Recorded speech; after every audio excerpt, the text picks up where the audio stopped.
예전에 어느 보험 회사에서 만든 광고 중에 극정 인형 시리즈라고 아마 기억하시는 분이 계시리라 믿습니다. 그게 굉장히 인기를 끌었는데요. 광고 문구가 이랬습니다. 우리는 당신의 걱정을 대신해 주는 극정 인형입니다. 또 이런 문구도 있었습니다. 가족 걱정은 우리가 할게요. 당신은 행복하기만 하세요. 그래서 이제 이 극정 인형 시리즈가 굉장히 인기를 끌었는데, 최근에 제가 어느 글에 보니까요, 이 극정 인형은 중남미에 있는 과테말라의 전통적인 인형이라고 합니다. 이제 과테말라에서 어린 아이가 어떤 일로 불안해서 잠을 이루지 못하고 어떤 일로 근심하고 그러면은 이제 부모는 나무 상자에 인형을 넣어 가지고 그 아이에게 선물을 한다는 겁니다. 그 나무 상자 안에는 6개의 인형이 보통 들어 있는데요. 아이가 이제 하루에 하나씩 인형을 꺼내 가지고 지금 자기가 갖고 있는 걱정을 그 인형에게 말하고는 베개 밑에다가 넣어둡니다. 그렇게 하고 이제 아이가 잠이 들면은 부모가 이제 몰래 가가지고 그 걱정 인형을 치워버립니다. 그리고 그 다음날 이제 일어나면 이렇게 말한대요. 너의 걱정은 그 인형이 가져갔단다. 이게 걱정 인형이래요. 제가 이런 내용의 글을 읽으면서 우리 하나님은 저에게 그 걱정 인형과 같은 존재이시라는 그 생각이 드는 겁니다. 그 과테말라에 있는 걱정 인형은 부모가 지어낸 사실이 아닌데 거짓 가짜로 이제 아이를 안심시키기 위한 교육용으로 만든 거라면, 저에게 걱정 인형 되시는 하나님은 인격을 가지신 실체입니다. 구체적으로 저에게 하나님께서는 일말수도 파수 운동을 선언한 지난 9년 내내 그랬고, 그 이전에도 그랬고, 뭔가 걱정하고 근심하고 이런 마음에 빠져 있으면은 하나님께서는 그 보험 광고 그대로예요. 걱정은 나에게 다 맡겨라. 걱정은 내게 다 맡기고 너는 걱정 없이 달려가면 좋겠다. 이게 오늘 첫 번째로 드리고 싶은 참 마음의 고백이고요. 그런가 하면 이제 또 한 가지 이야기를 더 드리고 싶은데, 이 새해가 되면은 이제 대부분의 교회들이 올해의 성구를 정하지 않습니까? 저희 교회도 매년 이제 1년 동안 전 성도님들이 묵상할 올해의 성구를 발표를 하는데요. 올해는 느헤미야 8장 10절 말씀으로 정했습니다. 여호와로 인하여 기뻐하는 것이 너희의 힘이니라 하고. 요 근래에 저도 이제 이 말씀을 묵상하면서 참 여러 가지로 힘을 얻는데요. 여호와로 인하여 기뻐하는 것이 너희의 힘이니라. 여기 나오는 힘은 히브리어로 마오즈라는 단어인데요. 이 마오즈는 안전한 곳 혹은 보호, 이런 기본 의미를 가지고 있는 단어입니다. 그리고 이 단어가 전쟁에 쓰일 때는 투구, 또 요새, 이런 의미로 쓰이고요. 그런가 하면은 이 마오즈가 파도치는 바다에서는 방파제라는 뜻을 가지고 있습니다. 그러니까 여호와로 인하여 기뻐하는 것이 너희의 힘이니라 할 때, 이 힘은요, 모든 경우에 보니까 이게 다 하나같이 위기의 때에 필요한, 위기의 때에 보호 기능을 가진 그런 의미를 가진 단어라는 겁니다. 제가 이 단어를 묵상하다가 보니까요, 예전에 어른들이 정말 너무나 자주 불렀던 찬양입니다. 나의 등 뒤에서 나를 도우시는 주. 저는 이 찬양에서 2절 가사가 그렇게 은혜가 돼요. 2절 가사 아시죠? 평안히 길을 갈 땐 보이지 않아도 지치고 곤하여 넘어질 때면 다가와 손 내미시네. 마오즈 아닙니까? 평상시에는 우리 하나님은 있는 듯 없는 듯 계세요.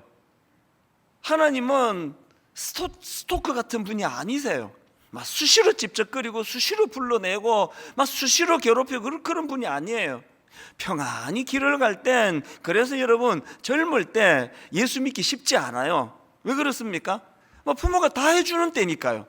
어릴 때 인격적으로 하나님 만나기가 쉽지 않습니다. 그래서 저는 여러분들이 너무 아직 젊을 동안에 하나님이 경험이 잘 안 되셨다면요, 부모님이 그만큼 그 나머지 역할을 다 해주셨기 때문이다. 평안히 길을 갈 땐 보이지 않는데요, 인생길이 뭐 평안하기만 합니까? 지치고 고나여 넘어질 때면 다가와 손 내미시네. 여러분, 저는 여호와로 인하여 기뻐하는 것이 너희의 힘이니라. 다른 그 어떤 것보다도 이 걱정 인형 되시는 여호와 하나님, 그분이 평안한 가운데 전혀 나타나지 않으시고 말씀하지 않으시고 너무너무 평온한 가운데 평안히 길을 갈 땐 보이지 않아도라는 이 가사가 우리 삶 속에서 구현이 될 때가 있다 하면은, 그런가 하면은 바로 나타나셔가지고 너 모든 걱정을 다 내게 가져오느라, 너 모든 걱정은 내가 지고 가마, 이 걱정 인형 역할을 자처해 주시는 그 하나님, 그 위기의 때에. 그래서 베드로전서 5장 7절에 너희 염려를 다 주께 맡기라, 너희 염려를 다 주께 맡기라, 이는 그가 너희를 돌보심이라. 저뿐만 아니고요, 오늘 예배드리는 모든 성도님들에게 있어서 여호와 하나님께서 여러분 인생의 걱정 인형과 같은 존재이기를 바랍니다. 평안히 길을 갈 땐 정말 그 형통함 속에서는 하나님을 인식하지도 못하고 살아가는 우리지만, 돌뿌리에 채여 넘어지는 이런 일이 일어나고 마음이 상하고 두려움이 찾아올 때는, 지치고 고나여 넘어질 때면 덕달같이 다가와 손을 내밀으시는 그 하나님, 이론이 아니라 실제 삶 속에서 이 하나님을 경험하고 누리게 되시기를 바랍니다. 그런데 여러분, 이런 삶을 누리고 싶다면요, 전제 조건이 하나 있습니다. 그 하나님을 신뢰하는 거예요. 그 하나님이 나에게 걱정 인형 되신다, 이 사실을 인정하는 거예요. 이게 굉장히 중요한 전제입니다.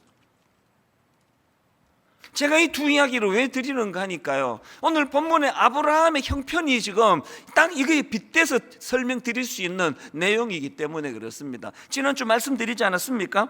아브라함은 하나님을 불신하는 거예요. 하나님의 약속을 신뢰하지 못하는 겁니다. 그래서 하나님의 때를 기다리지 못하고 자기 방법으로, 자기 수단으로 첩을 통해 가지고 그렇게 그냥 아들을 낳는 일을 저질렀지 않습니까? 그 잘못된 행동으로 인해 가지고 무려 13년이라는 긴 공백기를, 그래서 말씀드렸잖아요. 그 긴 13년 동안에 영적으로 의미 있는 감 써봐라, 네가 했던 거 단 한 줄거리가 나오지 않는 그런 허송 세월을 보내버린 게 이게 오늘 본문의 아브라함이거든요. 왜 이런 참 가슴 아픈 공백의 13년을 보냈습니까? 하나님 주신 약속에 대한 신뢰가 없었기 때문 아닙니까? 여러분, 잘 들으셔야 됩니다. 오늘 예배 드리는 분들 중에요, 이 아브라함처럼 교회는 나오는데 예수님은 믿는데 이 하나님의 약속에 대한 신뢰가 약하면은요, 그런 분들에게서 가슴 아픈 어떤 일이 일어나느냐, 그런 불신앙이 자꾸 결과지상주의를 만들어요. 그래서 이 기도라는 건 참 걱정 인형 계시는 그 하나님께 감사를 드리고 그 하나님과 교제하는 게 기도인데, 이거는 뭐 그냥 뭐 결과지상주의예요. 응답해 주시라고, 언제까지 응답해 주시라고. 그리고는요, 모든 관심은 이거 언제 응답하지? 응답해 주시나? 안 해 주실걸? 이런 신앙생활하는 분들에게 치명적인 또 가슴 아픈 약점이 하나 있는데요, 예수 믿는 사람들이 누려야 될 진짜 중요한 건요, 소소한 일상 속에서 하나님과 교제하는 자에 누리는 그 일상의 기쁨, 이게 얼마나 큰지 아십니까? 이걸 못 누려요. 한번 생각해 보세요.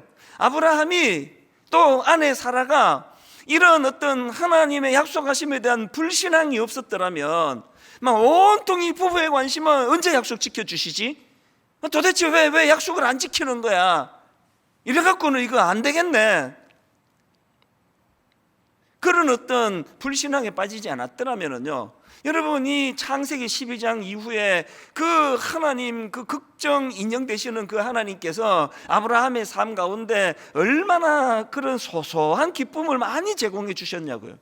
못 누리는 겁니다. 오늘 여러분 점검해 보세요. 내가 예수 믿는 이 일이 내 삶에 참 일상에 크지도 않아요. 너무 소소한 그런 기쁨을 가져다 주시는 그런 은혜를 누리고 여러분 살고 계십니까? 이걸 놓쳐버린 게 아브라함의 참 연약함이고요. 그런가 하면은 저는 오늘 본문의 아브라함의 모습을 보면서 묵상하는 것 또 하나 더 있습니다. 겉으로 보기에 인간적으로는요, 지금 87세의 아들을 봤습니다. 이건 아브라함 인생에서 겉보기에 이건 애들 말로 대박, 이것보다 좀 더 고상한 말이 뭐가 있지? 이 아브라함 인생에서 전성기일 거예요. 지난주 말씀드렸지 않습니까? 우리 친구 그 손자 하나 보면은 얼마나 그게 기쁜지 스마트폰 해가지고 만나면서 보라고 이거 보라고 얘 이쁘지? 아브라함에게 여러분 87세의 아들을 낳은 이 사건은요, 겉보기에 인생의 이게 황홀한 대박 사건 같은데, 놀랍게도 여러분 아무리 겉보기에 엄청나게 이게 축복 같은 사건이라 할지라도 하나님과의 교제가 빠져버리는 그 사건은 이것이 가장 절망적인 비극을 낳는다는 거예요. 오늘 여러분 생각해 보세요. 이번에 성진도 했습니다. 월급도 오릅니다. 집도 샀습니다. 잘 일이 풀려집니다. 겉보기에 이제 내 인생 승승장구네? 영적으로도 그럴까요? 그 일이 아브라함처럼 하나님과의 긴 침묵기를 만드는 사건이라면요, 절대로 그것이 여러분 인생의 축복이 아닙니다. 분당 우리 교회가 1만 성도 파송운동 왜 했겠습니까? 기존 신자 등록을 왜 안 받기로 했겠냐고요. 교회 개척되고 한 6년, 7년부터 이 신기한 일이 벌어지는 거예요. 엄청나게 몰려드는데요. 1년에 등록이 4,000명 되고, 그 다음에 4,200명. 그래서 그때 1만 성도 파송 운동을 선언하던 그 해에 그거 선언하지 않았으면은 최초로 그 해에 등록이 5,000명은 넘어설 것이다, 그런 전망이 나오던 그 시점에 왜 1만 성도 파송 운동을 선언했겠냐고요. 그리고 왜 기존 신자 등록을 안 받는다는 특단의 조치를 취했겠냐고요. 두려웠거든요. 마음으로는 너무 기쁘죠, 당연히. 자기가 개척한 교회가 그렇게 그냥 알려지고 붐비고 모여드는 걸 이 본능적으로 싫어할 사람이 있느냐고요. 그거 싫어한다 그러면 위선자입니다. 너무너무 마음은 기쁜데 두려운 거예요. 오늘 말씀으로 빗대어 설명을 드리자면 이게 87세의 아들을 낳은 아브라함의 상황과 같을 수 있기 때문입니다.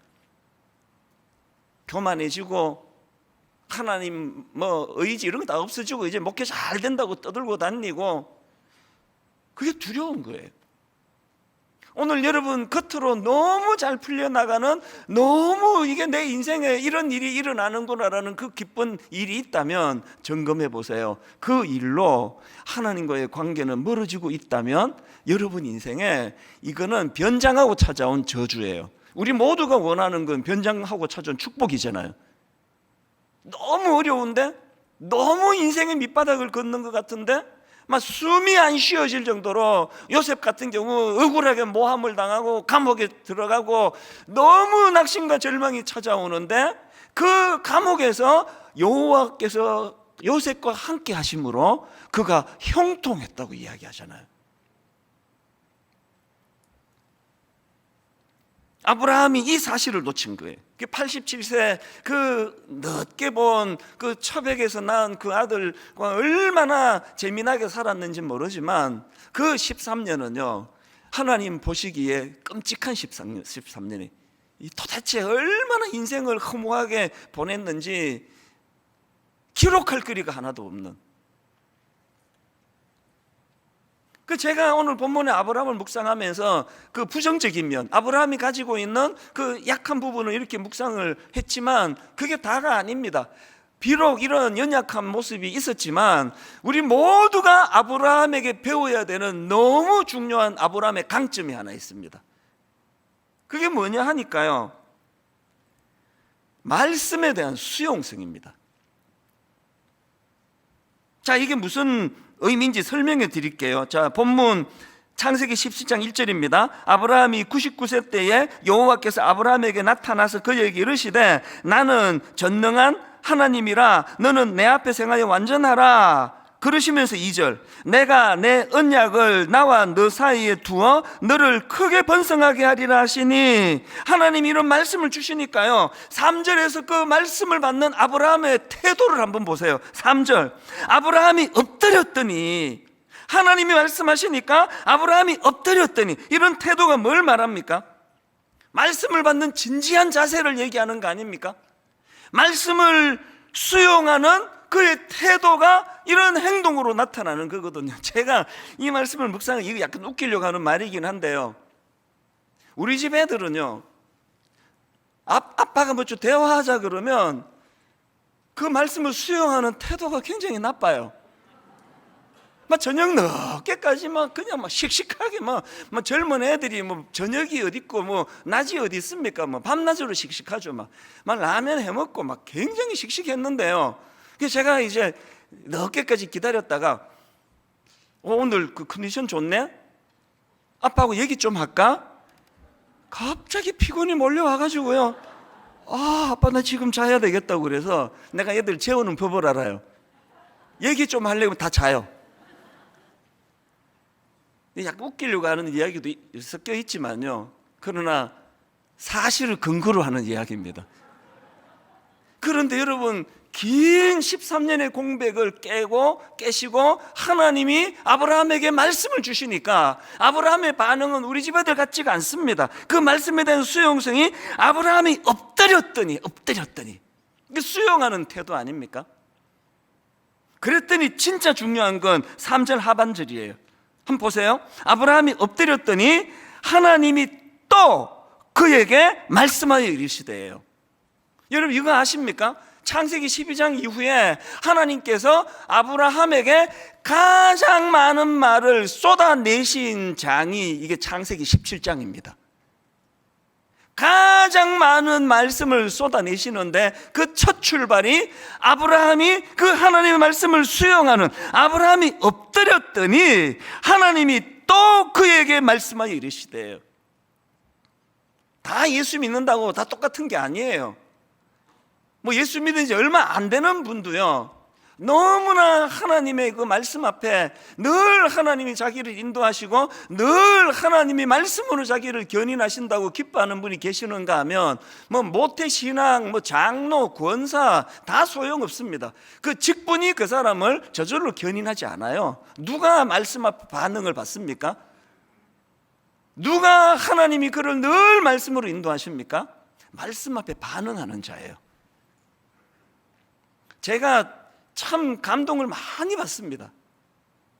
이 부족한 종이 대언에서 하는 설교인데도요, 뭐를 선언하고 나면은 그 말씀에 반응해서 그것을 지키려고, 그리고 지금 우리 그리스도 중심의 성경 읽기 올 한 해 들어왔는데요, 반응은 천차만별이에요. 뭐 그리스도 중심의 성경 읽기든 뭐 그리스도 안 중심의 성경 읽기든 아직까지 성경 한 번도 안 펴본 분 계시잖아요. 그런가 하면은 막 여기저기에서 너무나, 어제도 어떤 장로님을 만났더니 그거 3월 달에 진도에 대해서 책하고 막 관심을 막 보여주시는 거예요. 여러분, 비록 옆길로 셀 수도 있고 잘못 판단할 수도 있고 비록 13년의 이 공백에 빠뜨리는 삶을 살 수도 있지만 바로바로 회복이 일어나고 금방금방 원래의 자리로 되돌아오는 이 회복력, 이 원하십니까? 말씀 앞에 성의껏 반응하시기를 바랍니다. 말씀 앞에 엎드려, 아브라함이 엎드렸더니 하나님이 또 그에게 이르시되, 이렇게 선행하여 하나님이 먼저 아브라함을 찾아주셨고, 그 선행하여 말씀하시는 하나님 앞에 엎드려 말씀으로 수용하며 반응하는 이 아브라함으로 인해서 긴 13년간의 공백이 이제 끝이 나는 게 오늘 본문 17장 1절이거든요. 그런데 제가 오늘 본문을 주목하는 게 뭐냐 하면은, 그렇게 하나님이 이제 긴 말씀을 주시는데 첫 마디 말씀이 뭐라 그랬습니까? 엘샤다이, 전능하신 하나님, 이걸 선언하십니다. 1절을 한번 보십시오. 아브라함이 99세 때에 여호와께서 아브라함에게 나타나서 그에게 이르시되 나는 전능한 하나님이라 이렇게 선포하시고는요, 아브라함에게 두 가지 요구를 거세요. 굉장히 의미가 있다고 생각합니다. 여러분, 침체를 끝나 영적인 회복기로 들어가기 원하신다면 이 두 가지 그래서 제가 오늘 본문을 딱 한 절만 잡아 집중하려고. 그것도요 오늘 다 못 다루어요. 하나님이 요구하신 두 가지 중에서 두 번째 거는 다음 주일날 다룰 겁니다. 오늘 딱 앞에 이 하나 다루고 싶은데요, 여러분, 하나님께서 요구하신 두 가지 중에서 첫 번째가 뭐냐? 꼭 기억하세요. 이걸 요구하십니다. 너는 내 앞에서 행해라. 내 앞에서 행하라. 1절을 다시 읽어드립니다. 아브라함이 99세 때에 여호와께서 아브라함에게 나타나서 그에게 이르시되 나는 전능한 하나님이라 너는 내 앞에서 행하여. 제가 이 부분을 영어 성경으로 보니까요, walk before me, 내 앞에서 걸어라, 이렇게 되어 있는 겁니다. 그래서 제가 방금 올려드린 NIV 성경뿐만 아니고요, 킹 제임스 버전 또 NASB 막 여러 성경 버전을 다 뒤졌는데 똑같아요. 한결같이 번역이 walk before me. 이게 굉장히 중요한 의미를 가지고 있더라고요. 내 앞에서 걸어라. 이 하나님과의 동행을 강조하는 이 말씀은요, 창세기 5장에 너무나 중요한 말씀과 연결이 되어 있습니다. 창세기 5장 보면은 이 아담의 족보가 소개되지 않습니까? 자, 창세기 5장 4절 5절을 보십시오. 그 족보에 패턴이 있어요. 패턴이. 창세기 5장 4절 5절입니다. 아담은 셋을 낳은 후 800년을 지내며 자녀들을 낳았으며, 5절, 그는 930세를 살고 그 다음에 죽었더라예요. 이 패턴이 그 다음 6절부터 또 똑같습니다. 셋은 105세에 에노스를 낳았고 에노스를 낳은 후 807년을 지내며 자녀들을 낳았으며, 그리고 그는 912세를 어떻게 해요? 살고 결론 죽었더라. 나중에 집에 가셔서 이 창세기 5장 그 아담의 족보를 한번 쭉 읽어보세요. 이 패턴을 거의 똑같이 갑니다. 낳았고 몇 년을 살았고 죽었더라. 저도요, 은행에서 번호표 뽑고 기다리듯이 이 죽음을 기다리는 인생 안에 저만 그런 게 아니라 모두가 다 그거 아닙니까? 그래서 이 창세기 5장에 나오는 아담의 족보와 다른 건 다 하나예요. 아직은 진행 중이기 때문에 몇 세에 죽을지는 몰라요. 그러나 이미 예고 다 알고 있는 거, 죽었더라, 이제 곧 기록이 될 겁니다. 그런데 놀랍게도요, 이 타락한 아담의 족보에서 계속 반복하는 낳았으며 몇 년을 살고 죽었더라의 이 패턴, 이 공식을 깨트리는 사람이 나오는데, 다 여러분이 아시는 에녹입니다. 창세기 5장 21절입니다. 에녹은 65세에 무두셀라를 낳았고 무두셀라를 낳은 후 300년을 하나님과 동행하며 자녀들을 낳았으며, 결론, 그는 365세를 살았더라. 그 뒤에 죽었더라가 없습니다. 계속 마지막 결론은 죽었더라로 끝나는 이 타락한 아담의 족보에서 이 패턴을 깨트린 에녹의 결정적인 차이점이 뭐냐? 그게 바로 그 앞에 나오는 22절이요. 무두셀라를 낳은 후 300년을 어떻게 했습니까? 하나님과 동행하며. 이게 아까 본문으로 말하면 아브라함에게 요구하셨던 walk before me예요. walk before me. 하나님과 함께 동행하였으며, 하나님과 함께 동행하며. 이 하나님과의 동행의 중요성을 아시겠습니까? 여러분, 예수 믿은 지 20년이 되셨던 30년이 되셨던 5년이 되셨던 이제 다 불문에 붙이고 오늘부터 우리가 목숨 걸고 붙잡아야 될 거, 하나님과 동행하는 겁니다. walk before me. 하나님께서요 13년이나 그냥 허송세월한 아브라함을 보시고 마음이 급하셔가지고 만나자마자 도대체 어쩌려고 이렇게 그냥 굶떠냐?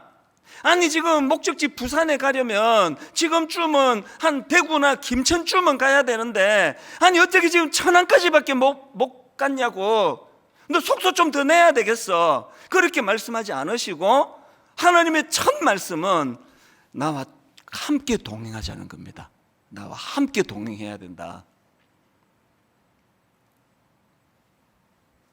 제가 앞에서 예수 믿는 사람이 반드시 얻어내야 되는 게 이 일상에서의 소소한 기쁨이라 그랬는데요, 그건 하나님과의 교제 속에서 일어나는 거예요.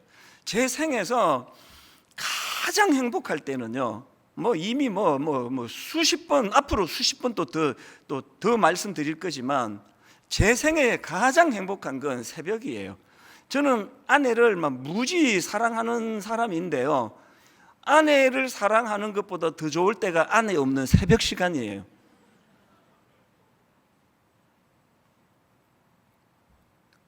어떡합니까? 좋은데.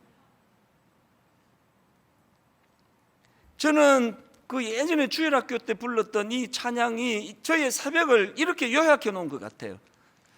나는야 친구 되신 하나님과 푸른 초장 한없이 거니네, 손을 잡고 기쁨을 나누면서 단둘이서 한없이 거니네, 손을 잡고 기쁨을 나누면서 단둘이서 한없이 거니네. 이 장면을 상상만 해도 아름답지 않습니까? 2절은 이렇습니다. 지나간 일들 내가 생각하며 앞날에 될 일 내가 들을 때 믿을 수 없는 꿈만 같은 사실 믿으니 이 세상 천국 같네. 믿을 수 없는 꿈만 같은 사실 믿으니 이 세상 천국 같네. 번아웃도 왔고요. 지난주에 이제 제가 일부 때는 좀 많이 울었거든요. 미국의 우리 누나들은요, 은혜 받으려고도 그 예배를 드리지만 우리 동생 컨디션 어떤가 보려고 처음부터 끝까지 울더라는 거예요. 전화로 통화하는데 굉장히 조심스럽게 묻더라고요. 혹시 너 우울증이 있니? 이렇게 묻더라고요. 우울증 아니거든요. 그 우울해서 운 거 아니거든요.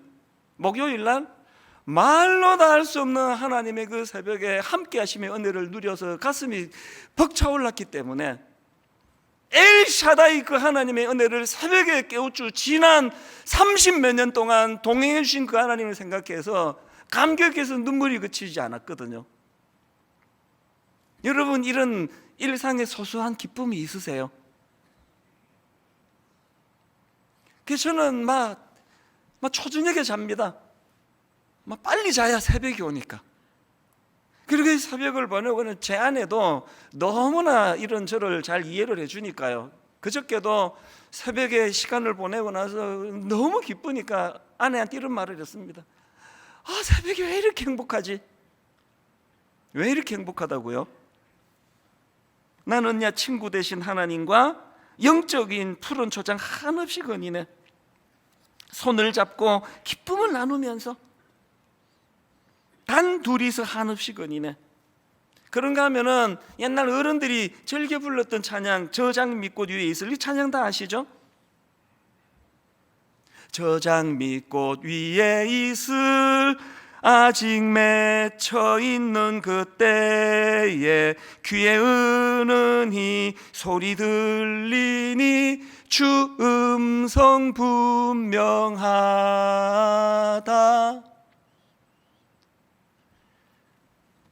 주님 나와 동행을 하면서 나를 친구 삼으셨네.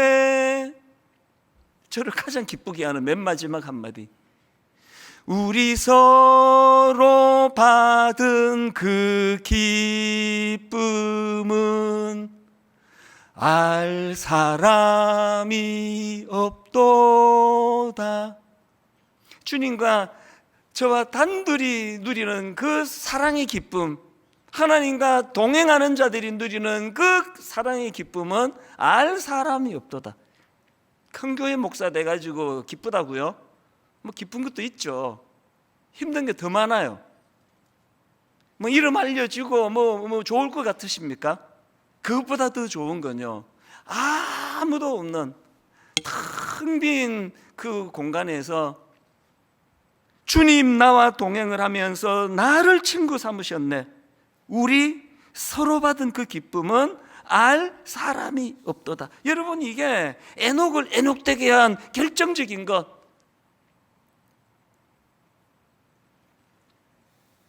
이 찬양과 관련해 가지고 어느 글을 읽었는데요, 너무 감동이 됐습니다. 중국은 그 종교 탄압 국가 아닙니까? 그런데 부유한 가정에서 태어난 어떤 분이요, 예수를 믿게 됐습니다. 그리고 그 지하교회의 지도자가 됐습니다. 그리고는 공안에 붙잡혔대요. 가슴 아프게도 수용소에 들어가서 18년을 살았답니다. 예수 믿는다는 것 때문에 끔찍한 대가를 지불했는데 형기를 다 마치고 영국 목회자들 모임에서 이분이 간증을 했는데요, 영국 목사님들이 물었대요. 수용소에서 어떤 일을 했습니까? 그 글에는 점잖게 썼는데요, 있는 그대로 표현하면 똥 퍼는 일을 했습니다예요. 보통 이 악질이네, 그래서 이제 이거 좀 혼 좀 내줘야 되겠다, 그런 사람들에게 이 일을 시킨대요. 인분 퍼내는 일. 그래서요, 너무 힘들기도 하지만 악취가 너무 나가지고 못 견디는 겁니다. 그래서 간수들도요, 가까이 오지도 못해요. 멀리서 감시하는 거예요. 이게 이분에게 되게 불편했는데 어느 순간 깨달은 게 뭔지 아시죠? 감시하는 사람도만 냄새가 너무 심해가 잘 안 나오고 그러니까 수용소 안에서 늘 지키고 있으니까 찬송도 못 부르고 기도도 못 하는데 똥풀을 좀 적나라하게 표현하는 거죠. 똥 풀어가는 여기에서만큼은 마음껏 주님을 찬양하고 마음껏 기도를 하고 해도 괜찮은 거예요. 그래서 나중에는요, 마음대로 찬양하고 기도하고 말씀을 암송하고 그런 간섭받지 않는 그것이 너무 좋아가지고요, 사람들이요 이제 너무 오래 했다, 이게 좀 편한 일로 바꾸어 주겠다 그러는데요, 이분이 그거를 거절했다는 거예요. 그거 괜찮다. 이분이 즐겨 불렀던 찬양이 바로 이 찬양이랍니다. 주님 나와 동행을 하면서 나를 친구 삼으셨네.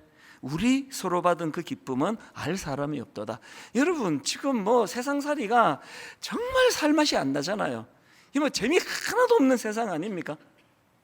그런데 여러분, 우리 주님과 동행하는 사람은요, 이런 세상과 상관없이 그것이 새벽일 수도 있고 저녁일 수도 있고 올 수도 있고 우리 서로 받은 그 기쁨은 알 사람이 없도다. 이런 주님과의 교제를 누리는 사람들에게 두 가지 복이 있는데, 하나는요, 아까 말씀드렸던 일상에서의 작은 기쁨을 누립니다. 순간순간 주시는 기쁨을 누리고 살아요. 그리고 더 중요한 두 번째, 하나님의 점진적인 인도하심을 누리기 때문에요, 걱정이 별로 없습니다. 제가 물철학이라고 종종 말씀드리잖아요. 1만 소도 파송 운동 이제 30명이었죠. 그 당시 30명의 예비 담임 목사님 청빙하는 과정에서 15 목사님은 우리 부목사님들 중에서 이제 선발을 하고 나머지 15분은 외부에서 이제 청빙하기로 했는데요, 그 외부의 15명 청빙을 공정하게 하기 위하여 외부의 6 목사님을 의뢰했거든요. 그리고 그분들에게 전권을 넘겨줬어요. 그래서 이제 이것 좀 도와달라 그러면서 한 2년 전에 1만 성도 파송 운동 과정을 설명했는데 아무것도 준비된 게 없는 거예요. 목사님 뭐가 준비가 됐냐는 거예요. 그럼 뭘 준비해야 되느냐고. 아무것도 준비한 게 없습니다. 30개 교회로 가기로 한 것도요, 그때 만난 그 바로 직전에 결정이 된 거고요. 요즘 와가지고 그 목사님들 가끔 만나면 두 가지 신기하대요. 하나는 어떻게 이렇게 준비도 하나도 안 해놓고 1만 성도 그거 도와달라고 우리를 불렀는지가 신기하고, 두 번째는 신기하게 하나씩 일이 풀려나가더라는 겁니다. 왜 이게 가능한지 아세요?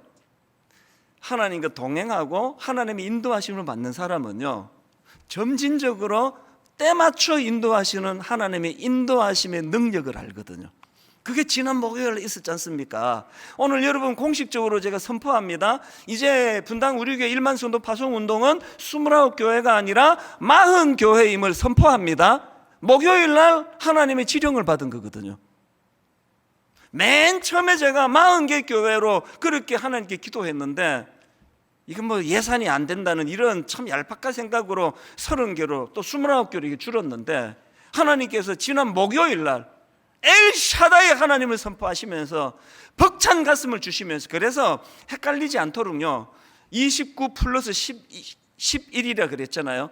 29 분리개척교회는 예정대로 진행될 겁니다. 이게 1차입니다. 그리고 스타트가 4월 첫 주입니다. 그리고 2차가 또 있습니다. 12월 첫째 주에 스타트 할 겁니다. 이미 개척한 교회 중에서 조금만 밀어드리면 불같이 일어날 교회들을 우리가 찾아서 그들을 도울 일을 할 겁니다. 어지간하면은 1차 4월 첫째 주에 옮겨가시는 게 조금 편하실 거예요. 왜? 4월 둘째 주부터 또 밀어붙일 거예요. 2차 12월 첫째 주에 가셔야 됩니다. 또 파송운동이 시작이 될 겁니다. 힘드시다고요? 저는 더 힘들어요. 4월 첫 주 끝내고 막 안식년도 갖고 뭐도 갖고 막 꿈을 꾸었는데 하나님 어림도 없습니다. 목요일날 주신 지령은요 그때부터 새로예요.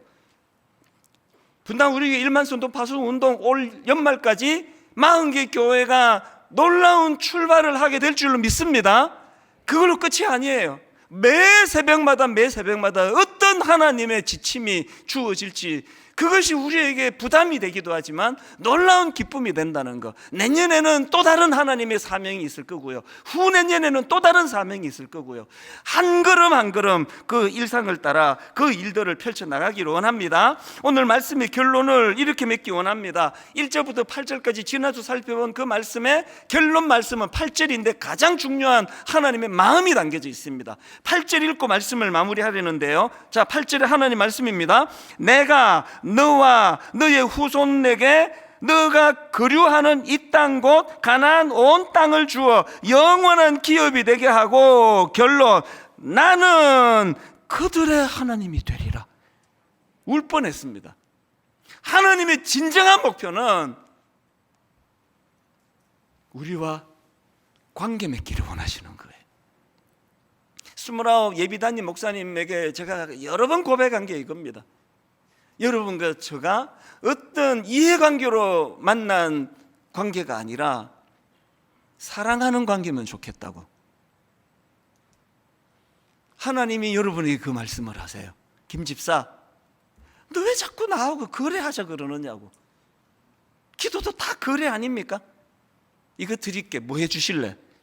언제까지 해주실래? 하나님은요, 난 그냥 너하고, 난 너의 하나님이 되고 너는 내 백성이 되는 아름다운 관계를 맺기 원한다. 오늘 결론은 저는 이 찬양으로 맺기 원합니다. 날이 저물어 갈 때, 빈 들에서 걸을 때, 그때가 어떤 때라고요? 하나님의 때. 내 힘으로 안 될 때, 빈손으로 걸을 때 내가 고백해 여호와 이래. 그러고는 주가 일하시네, 주가 일하시네. 앞에서 말씀드렸잖아요. 아브라함 생애에 87세의 아들을 보는 막 인생의 전성기 같은 그 전성기처럼 보이지만 하나님과의 관계가 그것 때문에 멀어지면은 그건 아브라함에게 13년 만에 잃어버린 세월이 되는 거고요. 아무리 날이 저물고 빈들이고 아무리 내 힘으로 안 되는 일 때문에 절망해도, 그래서 우리가 하나님을 의지하고 하나님을 찾는다면 그때가 여러분의 전성기인 줄 믿으시기를 바랍니다.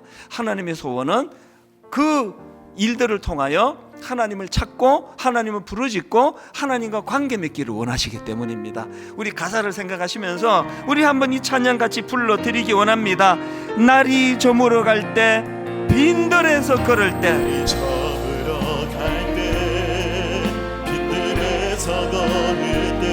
그때가 하나님의 때. 여러분 꼭 기억하시기 원합니다. 내 힘으로 안 될 때, 빈손으로 걸을 때 내가 고백해 여호와 이래. 주가 일하시네, 주가 일하시네. 주께 아끼지 않는 자에게 주가 일하시네.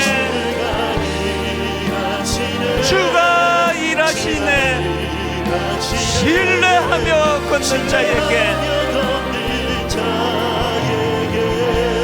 여러분 다시 한번 부탁합니다. 한번 생각을 좀 정리해 보세요. 아브라함에게 뭐가 축복이고 뭐가 가장 깊은 침체기였는지, 아브라함이 하나님의 약속을 불신하는 그 불신 때문에 결과지상주의, 언제 아들 주실 거냐고요, 여기에만 매달려 있다 보니까 그 과정의 즐거움을 다 놓쳐버렸잖아요. 이게 우리 아닙니까? 예수 믿는 거는요, 과정의 즐거움이에요. 그 소소한 기쁨, 세상에 이렇게 낙심되는 이 상황에서도 여전히 기쁨을 주시는구나, 이거를 경험하는 겁니다. 그런가 하면은 여러분 87세의 아들 봤다고 막 너무 황홀한 아름다운 기쁜 시간을 보냈는지 모르지만, 그게 하나님과 대면하는 것이 멀어진다면 그것은 아브라함에게 끔찍한 일이라는 거예요. 그러나 여기 가사처럼 날은 저물어 가고 텅 빈 빈들에 서 있는 것 같은 고독은 찾아오고 내 힘으로 되는 일이 없고 참 빈손으로 걷는다는 이 가사의 표현이 얼마나 많은 걸 담고 있습니까? 그럼에도 불구하고 바로 그 순간에 내가 여호와 이레를 고백할 수 있다면 그거는 변장하고 찾아온 축복이 되는 줄 믿습니다. 오늘 이 가사를 우리 같이 부르시면서 하나님, 저의 오랜 13년간의 영적 고백을 영적 공백을 청산시켜 주시기 원합니다. 가사를 기억하시면 우리 한번 마음을 담아 찬양하기 원합니다. 날이 저물어 갈 때, 빈들에서 걸을 때,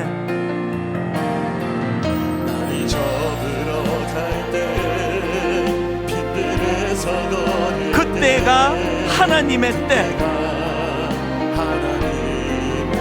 겉으로 보기에 내 힘으로 안 될 때, 빈손으로 걸을 때,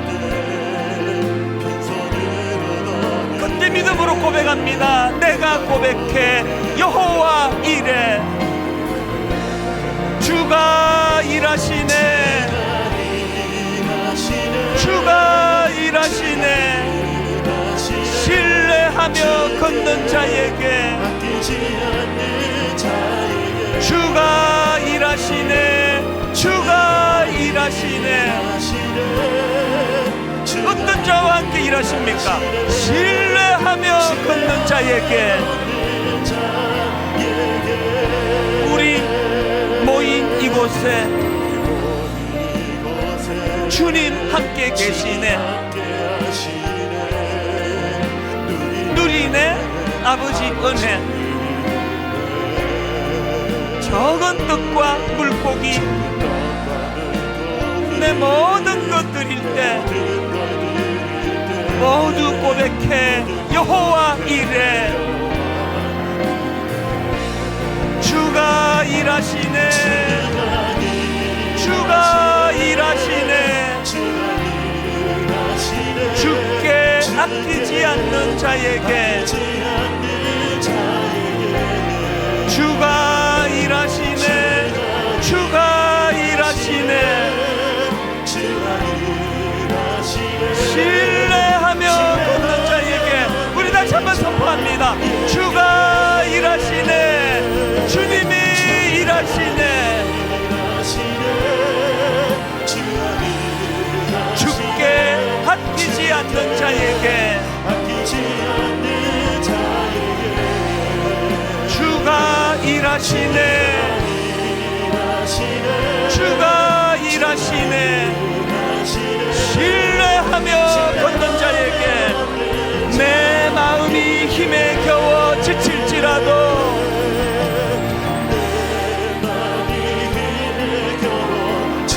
하나님과 동행하는 자들이 누리는 축복, 주님 나를 지켜주시네. 세상의 험한 풍파 몰몰아칠 때도 여러분이 믿음을 가지고 선포하십시오. 주님 나를 지켜주시네. 주님은 나의 산성,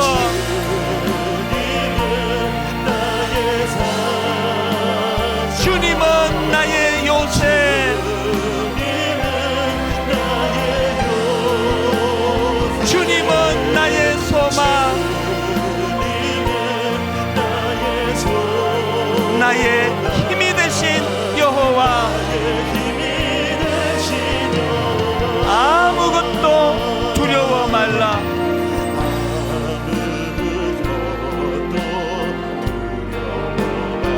주 나의 하나님이 지켜주시네. 놀라지 마라, 겁내지 마라. 하나님과 동행하는 자들이 누리는 복, 주님 나를 지켜주시네. 세상에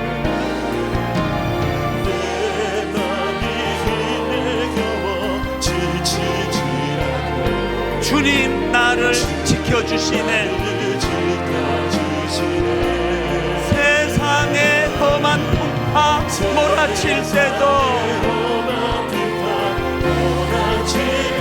주님 나를 지켜주시네. 여러분 믿음을 가지고 선포하기 원합니다. 주님은 나의 산소. 아무리 어려운 상황이랄지라도 주님은 나의 요새.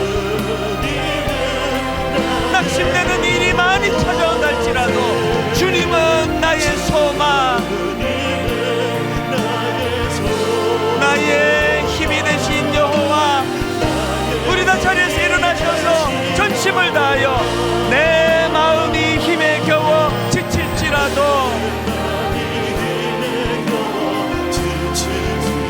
주님 나를 지켜주시네. 세상에 험한 풍파 몰아칠 때도 주님 나를 지켜주시네. 여러분 마지막으로 믿음으로 힘있게 선포하며 고백합니다. 주님은 나의 산소. 어려운 위기 가운데도 주님은 나의 요새. 주님은 나의 소망. 나의 힘이 되신 여호와, 나의 힘이 되신 여호와.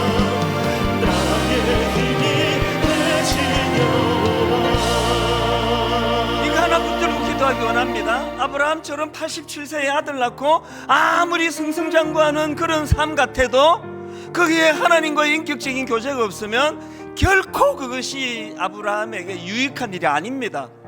오늘 여러분 이 가사 그대로 두려울 수밖에 없는 상황, 답답하게 짝이 없는 온 사방으로 우겨쌈을 당하는 것 같은 상황이라 하더라도, 요셉처럼 억울하게 누명 쓰고 감옥에 들어가 있는 상황이라 할지라도 거기에서 하나님께서 그를 돌보아 주시고 하나님과의 교제가 일어난다면 요셉이 감옥에서 형통하였더라.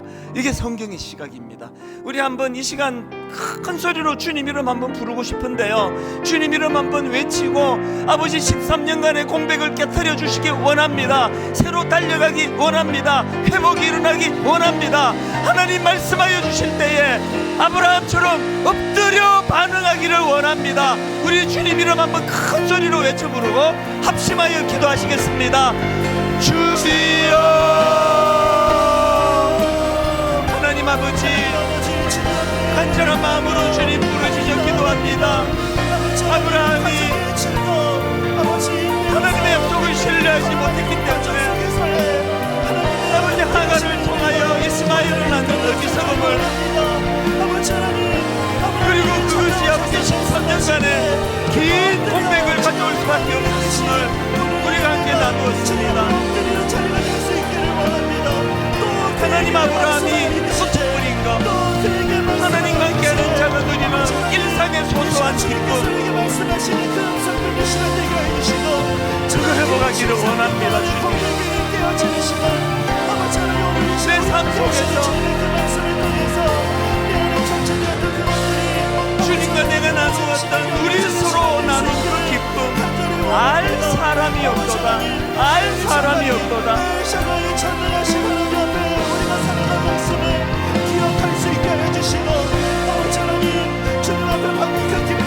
살아계신 하나님 아버지,